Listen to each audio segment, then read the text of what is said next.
बहुत दिन से ना ये दिल्ली में एक्यूआई बहुत ज़्यादा है, पॉल्यूशन बहुत ज़्यादा है, फलाना ढमाका बहुत चर्चा चल रहा है।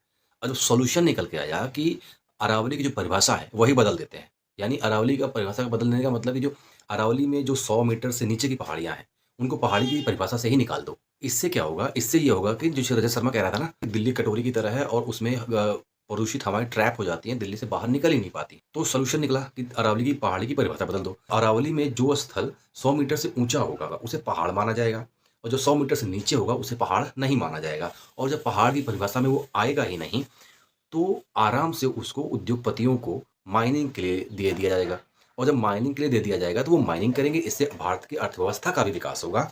और साथ ही साथ अरावली जो है एक श्रृंखला की तरह फैली हुई है, जो एक नेचुरल बैरियर का काम करती है। यानी उसके पश्चिम की तरफ, पश्चिम उत्तर की तरफ रेगिस्तान का है, थार रेगिस्तान है। और उसके पूर्व की तरफ गंगा यमुना का पूरा मैदान है, जो जहाँ से बड़ी मात्रा में गेहूँ और चावल का उत्पादन होता है, जो पूरे देश को अनाज सप्लाई करता है।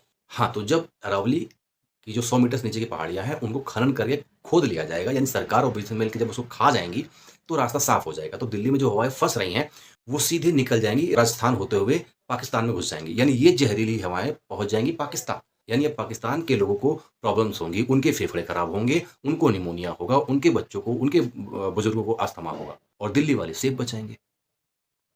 तो ये तो एक सॉल्यूशन था। अच्छा, पर ये जनता इतनी पागल है, उसको लग रहा है कि अरावली जो नेचुरल बैरियर का काम कर रही है, वो कट जाएगी, तो उधर से जो रेगिस्तान है, उसका प्रसार होगा। यानी रेगिस्तान का जो रेत है, वो सब उड़ के उत्तर भारत के जो मैदानी इलाके में है, उसे पाड़ देगा। यानी खेती बर्बाद होगी, फसल बर्बाद होगा और जो दिल्ली, जहाँ हवाएँ ट्रैप हो रही हैं, वहाँ से हवाएँ तो निकल जाएँगी, फिर वो रेत से पटना शुरू हो जाएगी।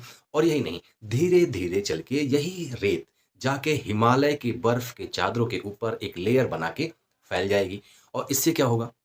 तो प्रकाश का पूर्ण परावर्तन तो आपने फिजिक्स में पढ़ा ही होगा कि चिकनी सतह पे प्रकाश आता है और रिफ्लेक्ट होके वापस चला जाता है, यानी गर्मी का अवशोषण बहुत कम होता है।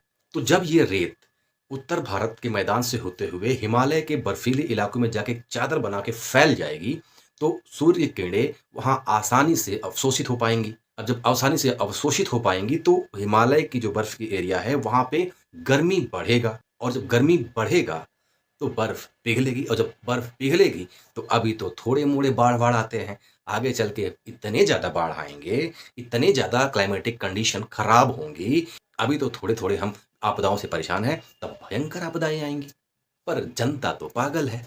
हमारे रजत शर्मा जी और जिसने भी ये ऑर्डर पास किया, अरावली की परिभाषा को रिडिफाइन किया कि 100 मीटर से ज़्यादा की पहाड़ियों को पहाड़ माना जाएगा और उसके नीचे की पहाड़ियों को पहाड़ नहीं माना जाएगा।